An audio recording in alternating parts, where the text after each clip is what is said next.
The revolution's begun. The time to stand up has come. We are the rocking of the throne. We are the rocking of the throne.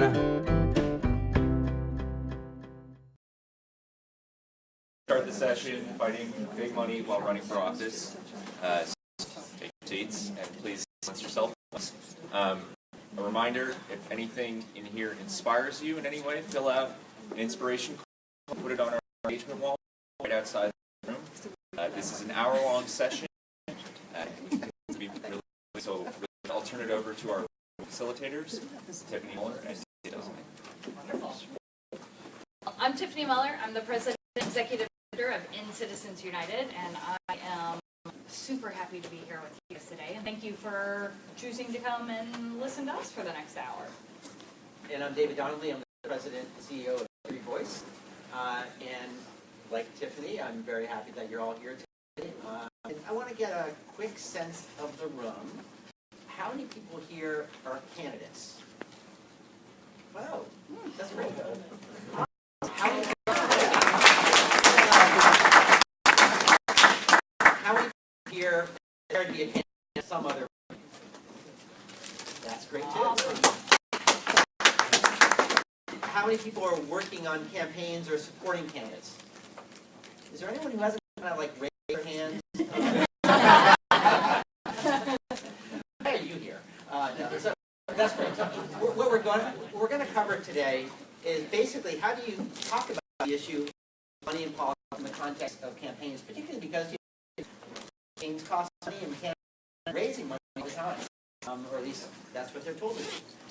So what we're going to go over a couple of goals for the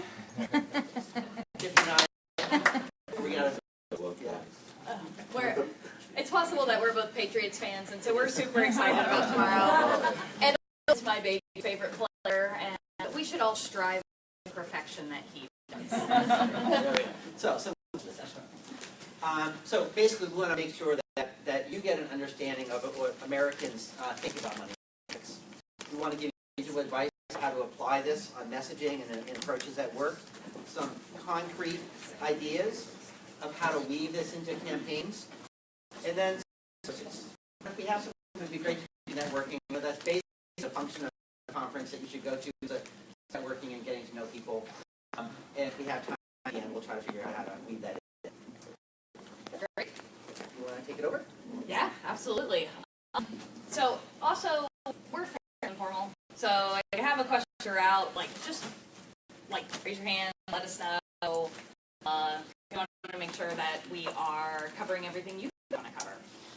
So what do Americans think? So one of the misconceptions about money and politics is that voters don't really care about it, that it doesn't connect with them, doesn't really their vote. And in Citizens United, we've actually, and look, we know that's not true, right? Like, you all are here because you know that's fundamentally not true. In 2016, Bernie Sanders used this message really successfully. We also saw Trump use this message to connect with independent and unaffiliated voters as well. So we know that this connects people, know that it moves their vote. But in Citizens United over the past year, we've actually spent a lot of time going around the country, talking to voters, and really figuring out what do they really think about it. The first thing that I think is most important, voters already understand that the amount of money in politics is impacting their day-to-day life. They really get that this isn't some theoretical thing where we have to draw the lines. They're already there. So when we did focus groups across the country, you would hear this play out. Voters would say, well, you know what? Because Big Pharma is giving all this money, my prescription drug prices are still going up. I care about the environment, but Big Oil is giving all this money. Whatever education funding, infrastructure, whatever the voter, they understand how the amount of money in politics is gumming up them and causing a lot of dysfunction. So two-thirds of voters already understand it impacts their day-to-day life. Also a real priority for voters. done a lot of polling. I really like polling.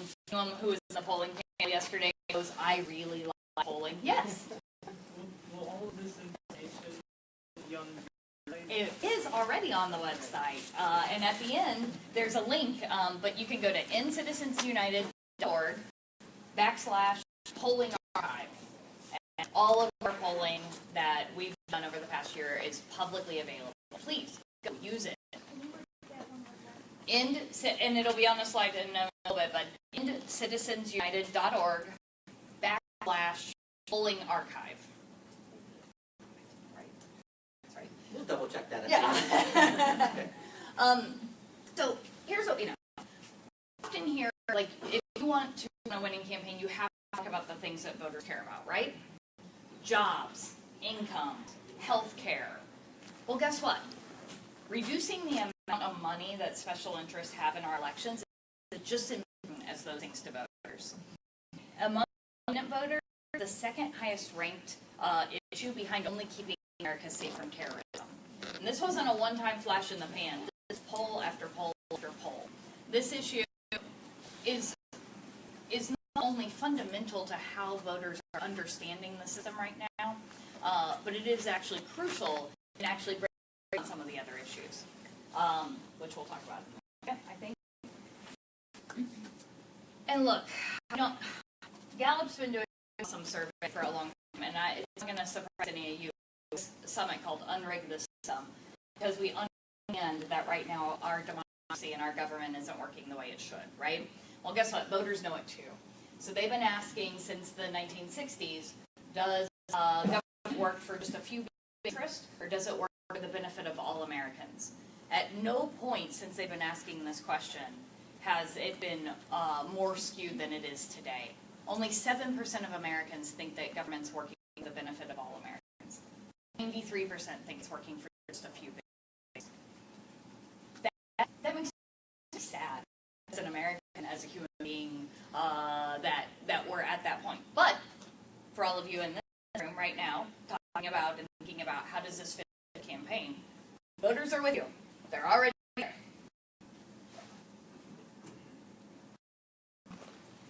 One other thing that we know,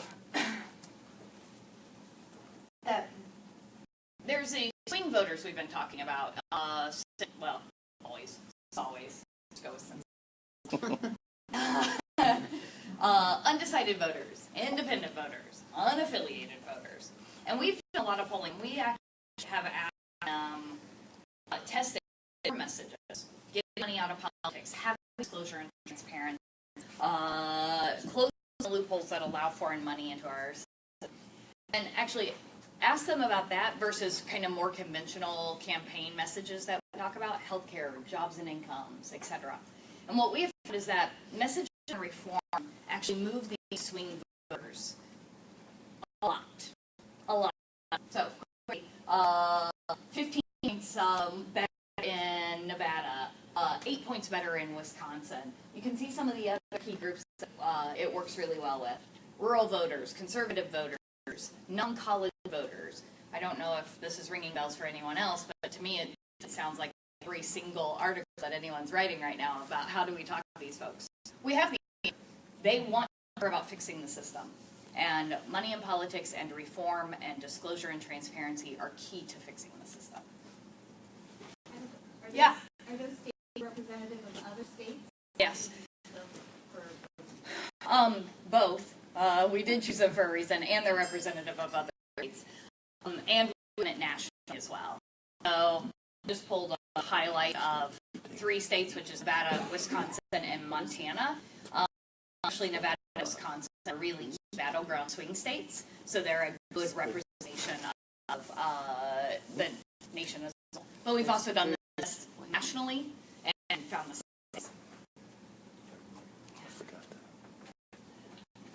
So we spend a lot of time working with candidates. We primarily work at the federal. We've endorsed over 100 candidates for federal office so far for the 2018 cycle. And we spend a lot of time talking to them about how to actually run as a reformer and how voters, constituents, really think that they're serious about running as a reformer. And we have spent a lot of time working agendas and helping them roll out user reform agendas, but we've also done a bunch of testing on the issue. So we actually asked voters how to demonstrate that you're serious about running. And here's the good news. The good news is that the thing voters care about most is knowing where the money's coming from.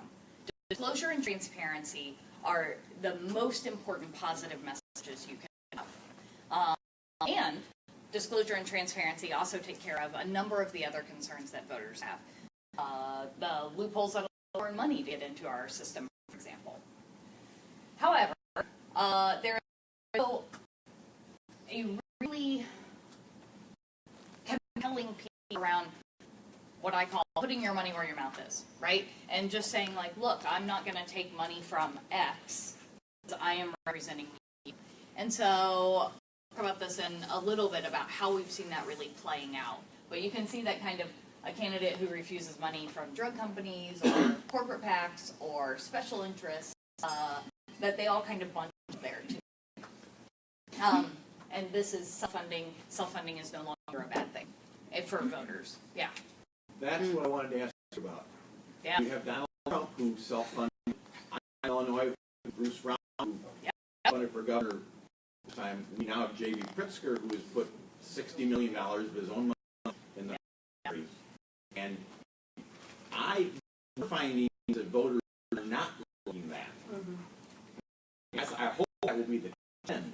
They will see, just because those pockets full of money doesn't mean that you want to buy that election. And it's interesting, 3 or 4 election cycles ago, it was definitely a negative, right? What we've seen from the polling is that for the most part, they kind of buy into this. They can't be bought and sold using their money. However, I think each race is different, and the way it plays out in a dynamic you have multiple self-funders, I think, is really different. But what the polling shows is that actually this whole I'm not bought and sold because I'm using my own money has actually permeated, and it has really flipped the script on self-funding. We also tested it to see if it would be a negative. Only 11% of people thought it was a negative. But again, that's different in different places, right? So in Illinois, you have the dynamic you just talked about. I think it could be different.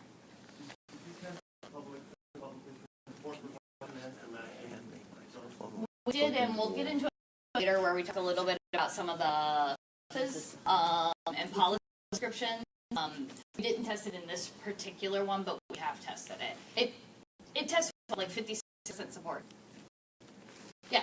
I haven't had it for the last slide, actually. Oh, I'm sorry. For the previous, it's all right. You might also talk about it later. You do this test on partisans as well, or just on independents? This test here. Oh, it was partisans as well. Partisans. Yeah, it was a national normal battleground survey. Similar results. Partisans. I just want to point out, you can call me Captain Obvious, but I just want to point out, like 61% and above, there's lots of choices here. These are big numbers, right? These are good numbers across the board. And while there's certainly one that comes out at the top, there's a lot here to work with based on who you are as a candidate or what your candidate wants to be for. And it's clear for as much reform as you give them. Right? Voters want as much reform as you can do. Yeah. Thank you. Yeah. Oh, hey, look. Policy proposals. We've actually tested this a few different ways, and I think we highlighted this one for a couple reasons. So first, you can see that the amount of money that corporations can donate to political campaigns and getting rid of dark money is the highest of any policy prescription, even topping things like ending tax breaks for companies that ship jobs overseas. That's a message we hear in almost all campaigns, right? Or raising the minimum wage, or guaranteeing Family Medical Leave Act. Actually, reforming the system comes out above those. However, and I recognize the irony of me saying this, our name is in Citizens United, but don't talk about overturning Citizens United as a voting message as a whole. Only about 20% of voters even know what it is, and about half of those think it's an insurance company that they've seen the television ads on TV. Now, look, I will tell you, if you're in a room full of activists, though, talk about it. They get it. They know what it is. They're passionate about it. But as a general election, you're talking to voters and you're trying to reach people who aren't as tuned in as activists. You talk about what Citizens United led to rather than talking about Citizens United using that phrase because people don't know what it is. This is one I thought the public funding was on, sir, but it tested at 56%. So can we just like pause here and say, repeat after me. Don't use Citizens United as a message to the general public. That's right. Don't use Citizens United as a general message to the public. All right, so how about The top. well, I like that, but Yeah. you want to get to Yeah. how about super PACs? Is that good or is that not? They don't understand impacts, Right. right? And so a lot of the lingo we use, just it hasn't mixed into the general public. So limiting the amount of money special interest consent elections, that's something we understand. Actually, I should even say, I take off money, unless you're going to use it like we did, which is where you kind of explain anonymous donations, undisclosed donations, secret donations. Any of those are great. Unlimited and undisclosed spending, eliminating unlimited and undisclosed spending. Yeah. What about overturning Citizens United by limiting the money, putting it into one sentence? Again, you're not gonna. Voters know what Citizens United is, and you want to keep the message as clean as possible for voters. So my recommendation would be use that with that test. Don't use it with the general election. Yeah. You said just a minute ago, anonymous, use something else, instead of unlimited and Secret, undisclosed. The use of the word coalition, have you told that? A lot. We've had this conversation. Do you want me to? You want us? What the use of corruption. So this is where I think we have to just rely on polling. Corruption as like taking on corruption polls off the chart. It's a little bit like drain the swamp if you reflect onto it what you think it is, right? And that's not a bad in a political context. The challenge that some have with an emphasis on corruption is that it lifts up the problems of government, the very government that we want people to go in and actually use for the public good. And so it tears down, the term corruption kind of tears down the idea that people think that government can be an effective or an efficient force in people's lives. So we like to talk about the corrupting nature of politics, use it as a verb rather than as a noun. And therefore, you're talking about the process by which people are corrupting the government, not that government is necessarily corrupt. Now, I'm not defending all actions by government by any stretch. But I think there is an important thing here about the messaging and how it leads to where we need to go rather than just see as a snap in a bowl. It definitely works in a campaign, right? It does. And part of the reason it works is that voters already think that they're corrupt, and voters think the politicians are bought and sold are in the pocket of special interest. So both of those things are definitely true. And so they're already, you don't have to use it. Represent us has used that phrase forever, the corrupting influence of money in politics. Yeah. And it is really well understood. And you're not saying the politicians are all bad, but it's money that's... Yeah, and we're going to talk, again, we're going to get into more stuff as we go through the rest of the hour with you guys. But it's incredibly important on these types of issues to leave people in so they think that they do something about it, not just to hammer away at the problem. And the way that we define the problem helps us lead to the kinds of solutions that we need. And so sometimes a conversation about corruption does lead to more of a despair place, a hopeful place. Not that we need to have, hunky-dory, everything's good in America and it's all hopeful. We do need to be conscious about how much we're digging a hole into people's cynicism and fear and anxiety about their government being on their side.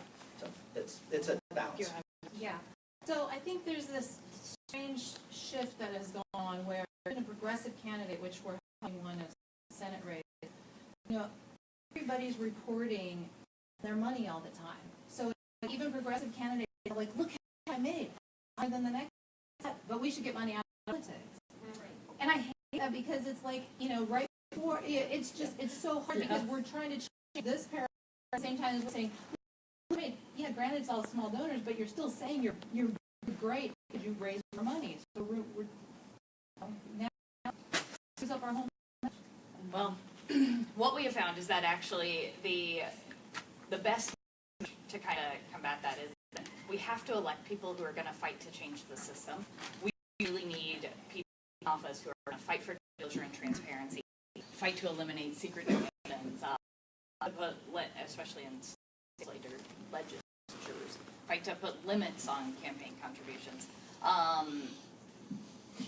And that is kind of the best pivot of that. But you're right, there is still a lot of emphasis right now on how much candidates raise because it takes a lot of money to communicate to voters. That is absolutely a fact of where we're at.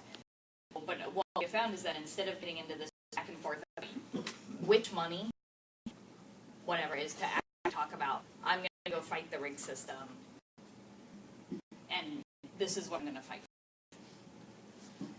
New Orleans, we had a mayoral race, and the woman who won was smart enough to consistently say was forced or boxed into the corner to talk about the money they had raised. She would consistently say, "Don't hate the player, hate the game." So let's change the game. Right now I have to play the game. So I'm going to get the money that you guys are going to give me, which fortunately she was right.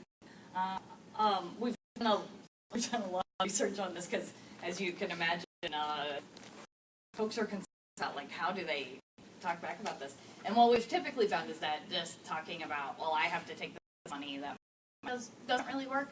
But the message that she was also getting at that does work, well, we have to change the system, and so we have to elect people who are going to fight to change it. That's why I'm in X, Y, and Z. You can imagine candidates who are spending a lot of their time either about raising money or actually raising money feel a little bit conflicted about then going out and saying, hey, I don't want money to rule politics anymore. It is personally a conflict in them because they have to spend all their time raising money, or a lot of their time raising money or thinking about it, and then they have to go say what they're going to do about it. And we really believe that it's incredibly important for candidates to be forthright and say, I don't have to do this, and I want to go fight for a better system. This is what I'm going to do. These are the my campaign. These are the policies I'm going to introduce. This is how I'm going to take this on as soon as I get into office, and to be a real fight on this, and not to avoid the issues, not to avoid all saying, well, we can't talk about this because somehow I'm part of the system, but to say this system isn't working for any. In the favor of sound bites, I want to fundraise so I don't have to fundraise. So I don't have to come back to you next year for more money. I'm fundraising so I have to fund more. You're working to get elected so that you can change the system that currently isn't working for anyone, where their voices are being drowned out, where special interests that are spending unlimited and undisclosed amounts of money have a bigger voice than you. That's what I want to get to. Yeah. Whole questions came in, but keep moving. We're segueing into how to campaign, and no self-respecting PowerPoint can ever be put on a screen without a picture of a cat.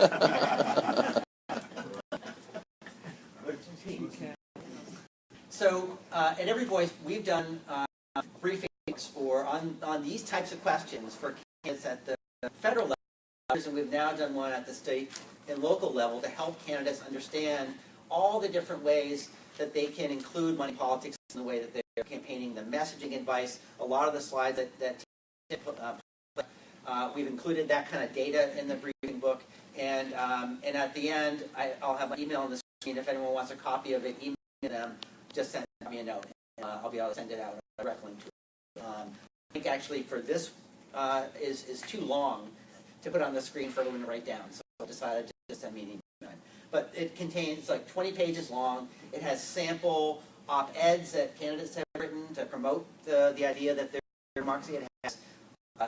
It has questions that you drop your own surveys if you're on a campaign that's doing polling. It has different ideas for policy platforms, how to talk about small donor public financing in a way that connects with voters across the spectrum, and kind of, and what are the kinds of steps you can do in a campaign to elevate it. Some of the things that you can do is this question about fundraising. So we all get constant emails from mostly Democrat elected officials trying to raise money because of Citizens United, right? We're going to fight, like the number one, in these organizations, examples, it's the number one fundraising effort is to talk about how you're going to fight big money by raising these small donations to fight back. At the state and local level, very few candidates actually get that kind of advice. And so we've been working, in fact, we just did this work in Virginia, helping candidates draft emails that they send out on money and politics. This is what I'm going to do on money and politics. And it's actually been some of the most the most lucrative fundraising emails that they've sent out. Daily news and rapid response. There's always constant news stories that have, there are bad decisions made by the people in office today. Maybe it's because of the money. So thinking about how you weave in those money and politics data points as a way to illustrate the story of money and politics. And we do have some resources on how to actually do some of that research later on in the slide. When, we know that the money in politics is not just spent by the candidates, it's spent by organizations that are trying to either elect or defeat particular candidates. Don't let those go unanswered, not just in the content of what they say. They may say, you know what, so-and-so, Tiffany, kicks her dog. As you want to say, the reason why these people are attacking me is because they have the ability to spend unlimited secret money in politics, and I'm going to do something about this, right? You don't just let the, you answer the, hell no, I don't kick my dog, I just tap him a little bit. But I also think the reason that we're actually talking about this today is that there's secret people who are not from this state who are, running out. This is a great example of a candidate in upstate New York, Zephyr Teachout, who's a long-time friend, who literally, when she was attacked by these billionaire hedge fund people from New York City in her upstate district in New York, she responded by saying, hey, I want you to come up here and debate me. If you want to own this seat, come up here and debate me on why. I'll take you on.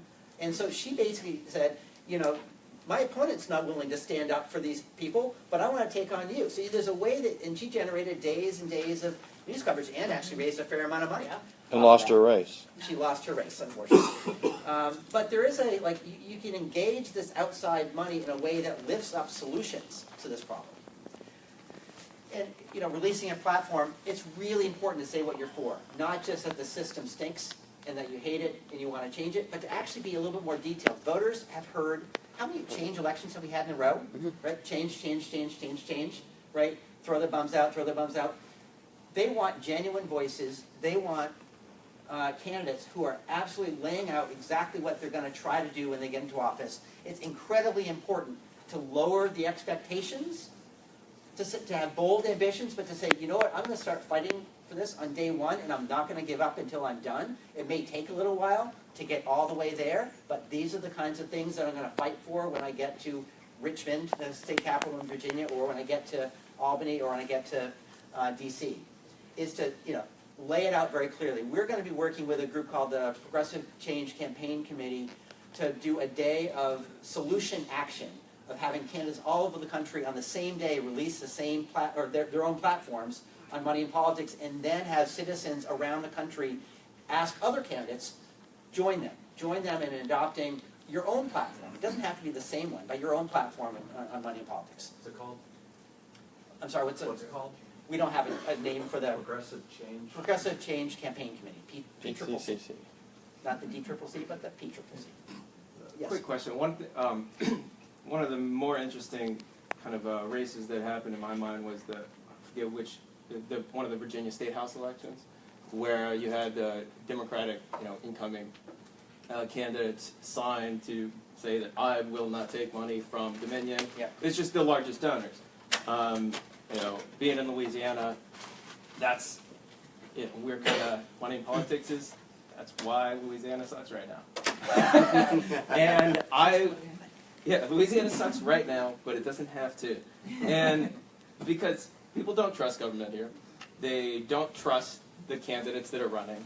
But have you done any polling or seen any like of that particular instance and how like the direct effects it have had, or if any other instances have happened since then or before, like signing resolution before? Tiffany will talk about. We keep on saying there's more stuff to come, which I don't want to suggest that we're not going to answer questions or take questions, but we actually do have more stuff that will answer these types of questions. Yeah, yeah. Before we move on from what you were talking about with the platform, yeah. I'm on the Democratic National Committee. I got a resolution passed in October. Congrats, great. You should hear the resolution. Yeah. I think so too. I'll mention briefly, Christine Pelosi, Nancy's daughter, a fellow DNC member, also got a resolution passed. First called on the party and candidates to stop taking money from corporate interests who are opposed to our platform. My resolution called on Democrats in Congress and Democratic candidates for Congress, and I will be one this year, to actively support legislation drawn from our platform. The Democratic Party platform, which I'm sure everybody has read, I'll give you one sentence out of it. We are committed to building a full employment economy where everyone has a job that pays enough to raise a family and live in dignity with a sense of purpose. The bill's not even been drafted that would do that. The $15 minimum wage bill doesn't even have the support of every Democrat in Congress. Medicare for All doesn't have the support. If the Democrats in Congress 100% would support the platform, we'd be talking about some of this stuff. Medicare for All is the Democratic plan to repeal and replace the Affordable Care Act. Nobody even knows we've got one. So I'm proposing and talking with fellow candidates a promise to America based on Newt Gingrich's contract on America. And we've picked out 10 things, including an amendment that would get rid of Citizens United. Corporations are not people. And you can find it at appleformissouri.org. Eventually, I hope it'll be up other places, but we're actively signing up candidates to run on this because we've got to run on the platform and run as a team. There's 500 million organizations, each doing their own little thing. We've got to all come together, and I'm hoping the Democratic Party will be the meeting place. Thanks for that. I'm going to pull this out, pull this back to the issue because this is a nonpartisan gathering, but I appreciate we your work. welcome Republican support. So I think it's so when you actually release a plan on this, it's important to be not just comprehensive but tangible in the kinds of things that you would do, and lead with values. It's not enough just to say, here's I'm going to do something that's like, I'll do a voucher plan with 4 $25 vouchers that we send out to voters. Like if you go into the weeds and the details on policy, people's eyes will glaze over. My eyes will glaze over, frankly. Sorry, I don't mean to even admit that here in this room. But leading with values, you want a democracy that works for all. You want people to be able to participate as equals in our democracy. You want a system that doesn't have money drown out the voices of regular people. You need to lead with the kinds of values that you bring to your campaign as you in how you want to see a system redesigned instead of what we have today. So express values, not just policies, and then pledge action about them. When you get into office, first 100 days, I will do X, or I will be a co-sponsor of legislation, or I will take action on this campaign to forswear Dominion power money, something. You have to show that you have a genuine belief that this is something you're going to fight for. So I'm not going to spend a lot of time here because there's a lot of words on the screen. This is great work that Citizens United has done. You basically want to define the problem in ways that you think you can solve it. Describe the impact of your policy, not the policy itself, but describe the impact of what's happening in the system and how your solution will address it. Is this PowerPoint on the website? Yes, it is. Yep. So let me keep moving ahead, just because there's one particular thing that I really don't want you to do. So we often talk about tsunamis and avalanches of special interest money because of Citizens United. Floods. Avalanches, floods, those are things that you cannot solve. Those happen to us. You run away from them, right? You don't run towards them to solve them unless you're in some movie. You run away. Please don't describe the problem of money politics as a natural disaster. These are man-made disasters. Absolutely designed to have the system the effect that they have today. We can solve them, right? We can solve these problems with practical, ongoing solutions. You cannot save the city. We can save our government, right? Don't do this. Don't talk about avalanches, tsunamis, or floods. Unless there actually are avalanches, tsunamis, and floods. And then definitely run away. So, you've got several laps on the concrete steps. Yeah. Thank you. I appreciate that. So, concrete steps we can take. So, one of the things that we have been so excited about this cycle, and I'm sorry, but when I talk in cycles because I think my life has been lived in election cycles in 2-year chunks. I can't ever tell you what happened in off years because I don't know. So Tiffany now has a young baby. I do. She's And, 17 months old. And her life is now going to be measured in other things. It's true. It's true. Walking and talking, and she FaceTimed with me for the first time today. Yeah. Thanks. I appreciate it. We didn't put a picture of her in the PowerPoint, but we really should have. But the cat made it, yeah. So one of the things that we have seen is how excited people are to actually talk about this issue in their campaigns and to run on it. And we have already explained all the reasons why. They understand that voters are so tired of the system as it is, and they understand that voters are looking for real change and real solutions. But one of the things that we have seen is actually this avalanche, couldn't resist, of candidates who are actually prioritizing this issue. So this map demonstrates there's close to 50 pins up there now. That's okay. Those candidates have all taken a concrete action. They've all said, I'm not taking corporate PAC money, or I'm not taking big pharma money, or I'm not taking any PAC money at all, because I'm going to speak for you. So I'm not taking money from special interest, who right now are trying to rig the system in their favor. I'm instead going to fund my campaign with money from individuals. That's huge. Let me put this in perspective. Congressional candidates? Huh? Those are all congressional? All congressional, all House or Senate. Let me put this in perspective. In 2016, there were 4 candidates in the country that did this. 4. This is 50. On top of taking a concrete action like that, they've all rolled out these reform agendas too. They've all said, I'm working to overturn Citizens United, although they maybe didn't say it like that since we've talked with them all. We're going to fight from day one to get disclosure and transparency passed. Many of them have actually taken the steps to insert transparency into their own campaign and to take on some of to actually be more transparent than previous campaigns have been. And what we're seeing is that this is really resonating with voters in those districts. And we can show you some examples. So one thing about this, so this is a response not to like some crafty campaign ideas in Washington that get sent out to candidates around the country. This is the response of candidates who are running and realize that they've been told over and over and over again that elect me and I'll go drain the swamp, or elect me and I'll go tackle the lobbyists in Washington. And they basically are trying to say, they're trying to be responsive in the moment to say, we know that reform in DC is hard, but we can at least start here. They also, as Tiffany said, many of these candidates have also endorsed small donor public financing, constitutional amendments, a wide array, a broader platform, because we know that not one solution is the be-all, end-all. We need a package of things. And what we're also trying to build towards is if there are enough of these types of candidates elected that we get some of those bills on the floor in the House next year. That's right. I mean, the other thing that all of these candidates have that David talked about a minute ago is the authenticity on the issue, right?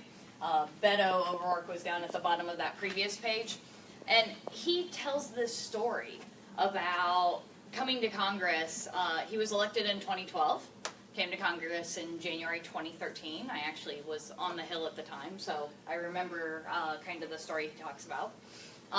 He took a vote on the Farm Bill, and that particular year the Farm Bill was particularly mean, in my humble opinion. It looked to cut $50 billion from food stamps and from aid. It would devastate his El Paso community. He voted against it. He at the time was actually taking PAC money and had some people who were severely disappointed that he had taken that vote because they had given him money and expected, and they wanted the Farm Bill to pass, and they expected him to vote the way that they wanted. And he was like, you know what? This is gross. I'm just not going to take any of this. He tells that story at all the campaign stops he goes to. And it's not just that he's not taking any PAC money, that's true, and funding his campaign with small dollar donors, which actually brings more people into the system, also true. But he's also talking about just how the system is mucked up and what he's going to do to fix it. It's a question in the back. Oh.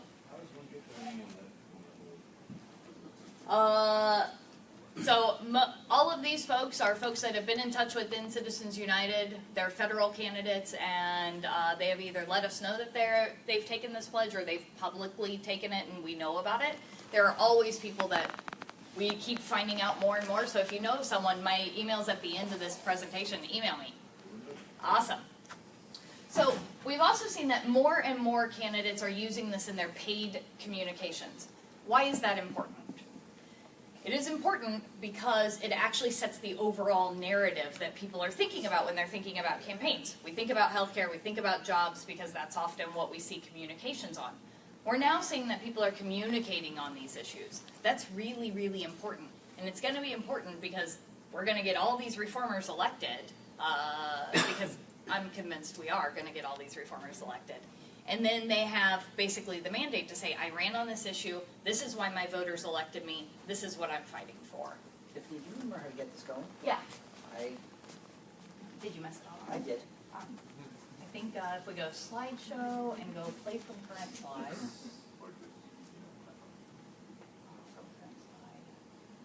And then click there. All right. Haha.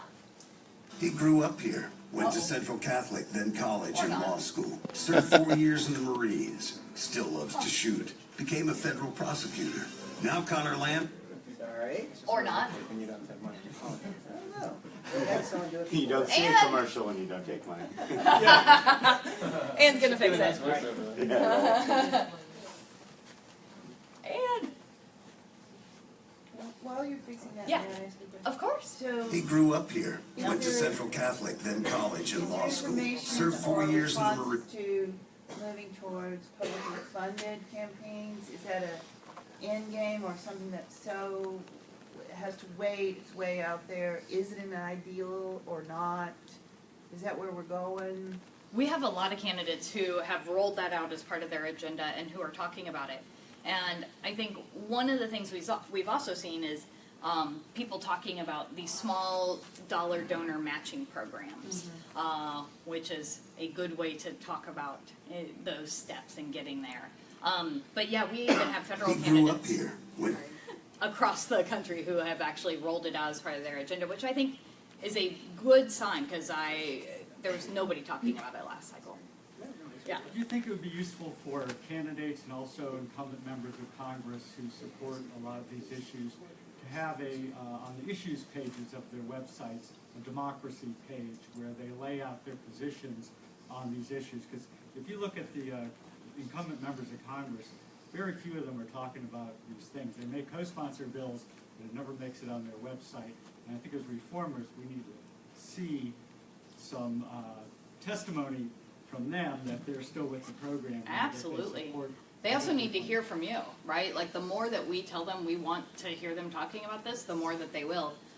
Yeah, we're working every day to try to get them to, we see candidates putting it on their websites now, but also working with incumbents to figure out how they start to be more bold on this issue I for know sure. with ones who say they support publicly funded elections, only about 17% of them have anything on their website. You know, the ones that are co-sponsors. I like that that is such a specific percentage. It was 17% for those who didn't hear that. Well, I mean, I do study the websites, and like with the endorsed candidates for End Citizens United, it's only about 30 that have anything about Citizens United on their website. Yeah, most of them instead use what we talk about, which is the unlimited undisclosed spending. The person right behind you had a question. So my question's about small donor financing across state lines. Do you have language for that? This idea, obviously, in order to run, you need to raise money from small donors. You need to go national. But how do you present that in a I think you don't worry about it. I mean, no. I think it's so like so we're gonna skip the TV ads because. Sorry. Can we just hear it? You want to hear it? Yeah. We can do that. You went to Central Catholic. He did. He did. He was a former prosecutor. He still likes to shoot. It's Pennsylvania 18. Oh, I did hear this. I've seen this. Served 4 years in the Marines. There you go. Still loves to shoot. Became a federal prosecutor. Now Connor Lamb is running for Congress to fight for jobs, health care, and Social Security. He's the only candidate who's refused corporate PAC money. The only candidate who said that Democrats and Republicans need new leaders in Congress. He's fed up with gridlock. Connor Lamb will work with anyone to get the job done. I'm Connor Lamb, and I approve this message. I really just love voiceover actors, don't you? I was just thinking he's the best. Like how, you know, they all just sound the same. Get the job done. Yes. Yeah, I have a question. Oh, wait, I guess, do we need to go back to the small dollar? We did not actually finish that question. So we're going to talk the next part of this presentation is going to be like stump the experts or sharks or something. So we actually want to begin modeling some. Tiffany and I can model some answers to difficult questions or questions that you think may be coming up on the campaign trail, and we can we'll wing it. So like one question could be, Tiffany, or maybe you want to ask me since I offered to answer it, but you're taking all this money from all over the country. You have, you say your campaign is funded with small donations, but you're raising money from Hollywood and New York and not representing Kansas values. Look, I am proud to be the only candidate in this race who's refused to take special interest money and who's being funded by individuals who are fired up about our campaign. My average donation is just $25. I'm really proud of that. We have over 300,000 donors into our campaign, and that's who I'm going to Congress to represent, is their voices, and not the voices of the big mega donors that are supporting my opponent. All right, so let's do some questions. Yeah. Could I offer one more answer to your question? That when you're elected to Congress, the laws you make affect the whole country.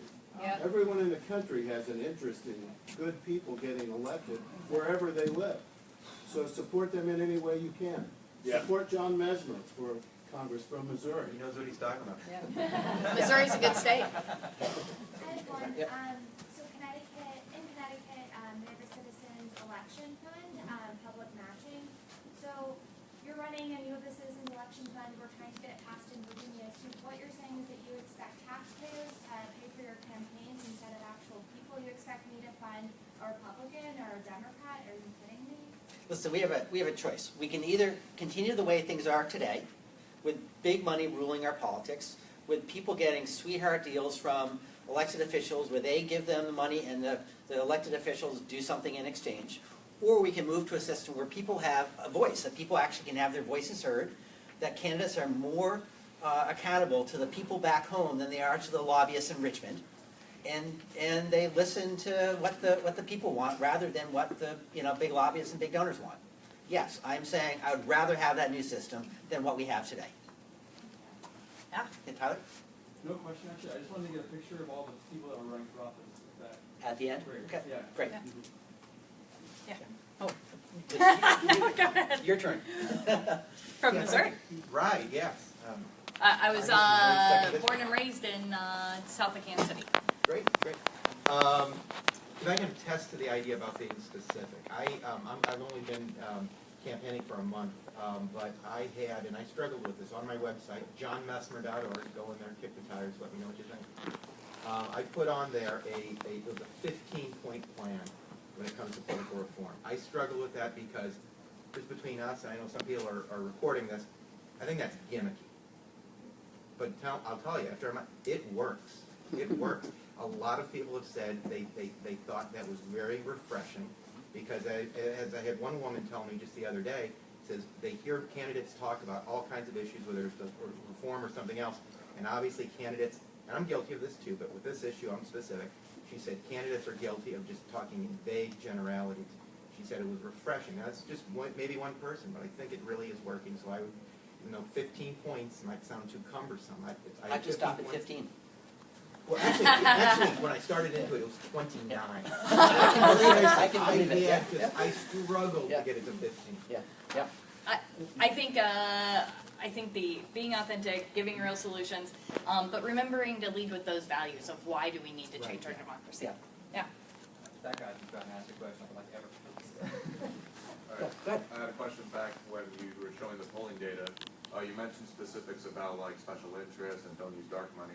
Did you have any polling data on like mentioning the elite or billionaires or the rich? Like how was that popular? Was that divisive? We actually asked the question a little bit different than you just did, but I'll tell you our data anyway. We asked who they blamed for the amount of money in politics, so who do voters blame for it, and included everything you can imagine. Corporations tested at the bottom. People actually defend corporations. They're job creators. They think that they should be trying to get a deal if they can. Billionaires was down there pretty close to the bottom because I think everyone thinks they're going to be the next billionaire, is really what I think. The people that voters blame for the amount of money in politics is politicians. They think that they were elected to go to wherever, state capital or Washington, to serve voters, and that they don't have, they're not serving with integrity, that they're too in the pocket of these special interests. And that we've tested it over and over, and that continues to be what we have found. Now, sometimes it's hard for a politician to say that about themselves. True. So what we've also found is not just a general category of billionaires or corporations, but adding something to that like billionaire donors to get much more specific about who these people are, or corporate CEOs. So it's not the corporation, it's the people who are, it's getting specific about a person in their action. Is a helpful way to get there if talking about politicians or blaming politicians isn't as comfortable for you. Yeah, right here. I just want to make sure folks in the room know about followthemoney.org. I'm making a plug, but it's free, so it's not a marketing plug. Which is, thank you, because for a lot of folks in the room who are running a campaign or analyzing donors, one of the things we have is you could look at across the country or in a given race the kinds of donors, such as individual versus non-individuals, corporations, etc. You could actually do a really good analysis of the types of donors to a given race or a state, etc. So we have a table down in the charge area that you're welcome to come by and visit us so we can show you how to do that analysis. So thanks for that. Follow the money is amazing. Yeah, they are. Right here. So I have a question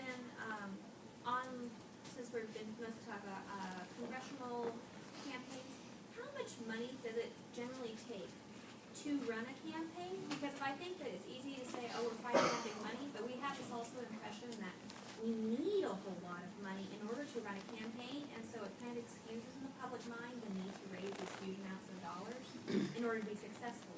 So do we have any data on what actually the most feasible and average campaign is, and how much you spend? Sure, but it varies. So it depends on it absolutely depends on where you're running. Is it a competitive congressional or not? And what media market you're in, for instance. But we will take the average and we will say it's competitive, so pretend it's a toss-up seat. It used to be that it was about $2 million to run those campaigns. It's now up to $5 million. Jesus. That's pretty average. Now look, I think we've brought up a couple of times that there's still this need to raise money and that we should be encouraging small dollar donors. agree with both of those statements. I also think there's a real difference between raising your money from small dollar donor individuals versus relying on outside special interests, right? Because the reason that small dollar donors are engaging in that and becoming part of the system, their motivation is really different than the folks who are writing $1 million checks on the other side. So all the, so it's interesting, there's, you can look at all the data at all these different sites, and you can see that, like at the Center for Responsive Politics site, Open Secrets, that basically the candidates who spend the most win 90% of the time, or something like that. That's really misleading when you think about the way that money in politics actually works. Money in politics, it's like most of the candidates who are raising the most money in their races are ones that have non-competitive districts, and they don't have opponents that are actually raising any money at all, right? So it's a little misleading. The academic research says you don't need to outraise your opponent. You need to have enough message to get your money, enough money to get your message out, right? So you don't need absolute parity. You need to be able to communicate effectively. And you can get drowned out by outside money, but it's the kind of the idea of the diminishing marginal utility of those extra dollars that get spent at the $5 million range.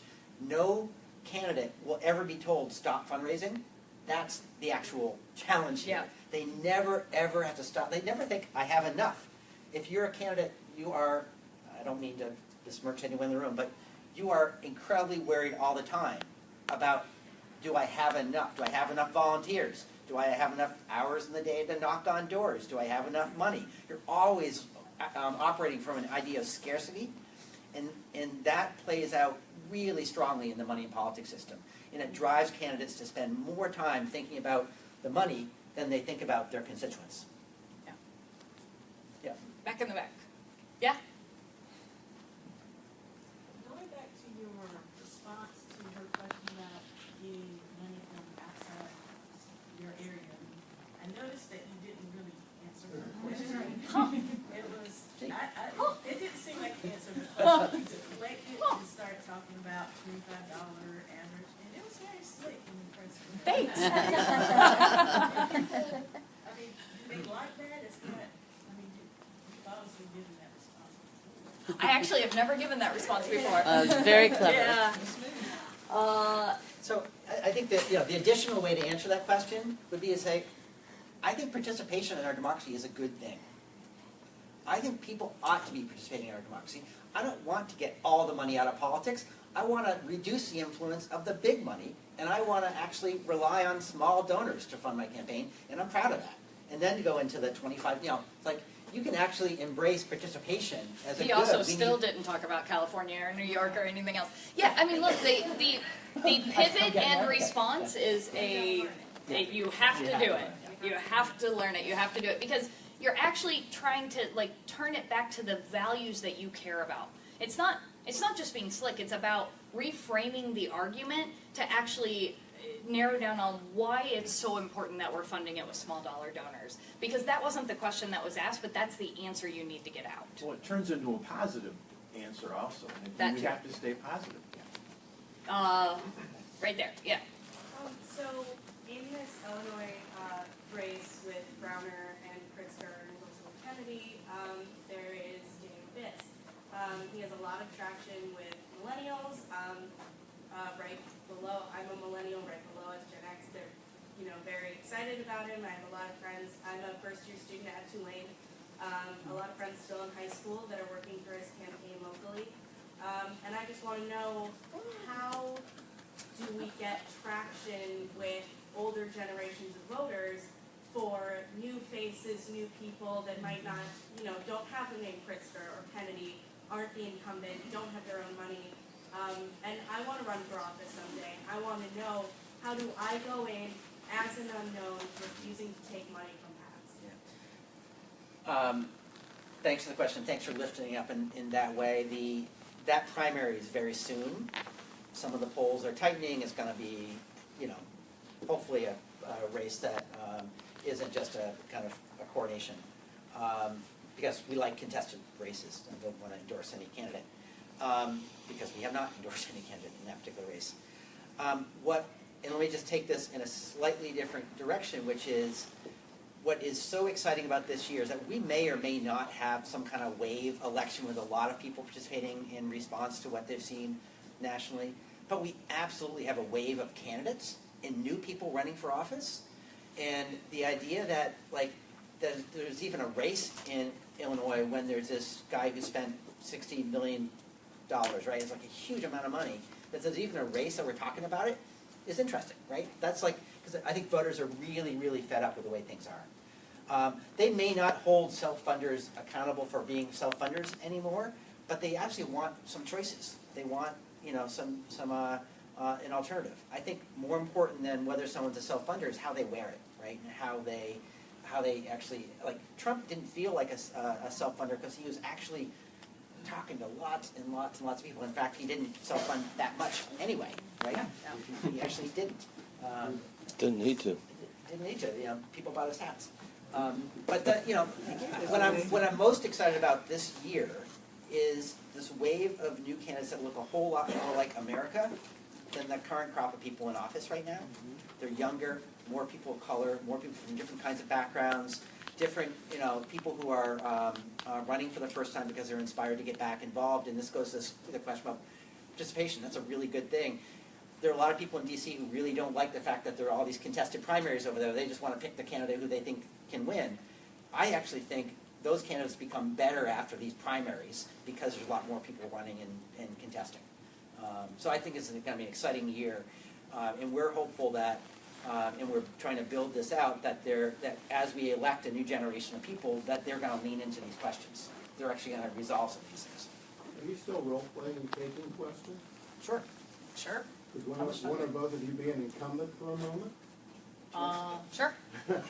There are several bills in Congress right now that would unrig the system. The Sarbanes has the Government by the People Act. Byers has the Fair Representation Act. Why aren't you co-sponsoring any of those? I am. Exactly. I am a proud sponsor of the Government by the People Act. Well, you're 2 of the 6 then. No, there's actually 160 something members on the House Government by the People. Right. Yeah. Right. That's up Back 435. You said email David for the briefing book? Yes. Yeah, what's your email, Can you, David? one more. There we There we go. go. Right. There we both are. Pretty simple. Right here. Yeah. So it's kind of a specific question. I work for an org called Progressive Labs, and we're building a tool now that basically allows supporters to, every time they make a purchase, round up to the nearest dollar, and that all those roundups go to the campaign. So it's really small donations, like every time you buy a cup of coffee and stuff like that. And I'm just curious, have you ever seen examples of like the tools or the tech that's being used in that? Like, you're kind of just basically talking about we're using this thing that works this way, and it's an exciting way for us to get small donor contributions, and kind of like backing it up with like, we're actually we're using different infrastructure really to actually get these contributions. Or is it like on the landscape at all? I don't know. It is on the landscape, and I just to lay this out, that like Act Blue was an innovation years ago. I remember having a cup of coffee with some of the co-founders of Act Blue in Boston in like, I don't know, 2004, 2003, when they were like trying to figure out to raise the money to build what Act Blue has now become, which is the single largest engine for small donations in the country for many organizations and for candidates and committees. So yeah, I think this is there's an incredible need to continue to innovate around making the ability of people to make small donations possible. There's the biggest challenge, I think, for this is not simply the innovation that we have or the creativity that we all possess or that other people possess to create good ideas. The single biggest challenge is the regulatory system that is what is known as the Federal Election Commission, the FEC. Is like created in the 70s, and like they actually operate as if they're in the 50s. So they just are not accessible to these types of things. One example is we wanted to like make it okay for text donations, right? So we lobbied a couple years ago, a bipartisan coalition lobbied the FEC to say it's okay to allow people to donate by text. The reason why the FEC did not allow that was because that money is collected by AT&T or T-Mobile or something else, and therefore, when they give it to the candidate, even though one of their customers had said, we want to give it to this particular candidate, it became a corporate contribution because the money was given to a corporation, and that, like, it's crazy, right? But they were like, and that's a way that people could make lots of small donations by texting those donations.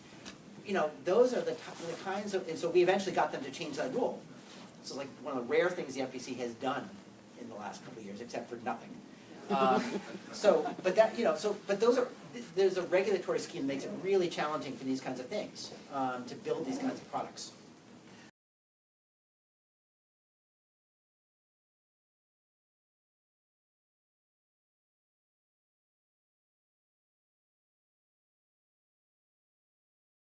Revolt Against Plutocracy won't just be covering the news about the necessary revolution in the United States. Sometimes we'll be making the news.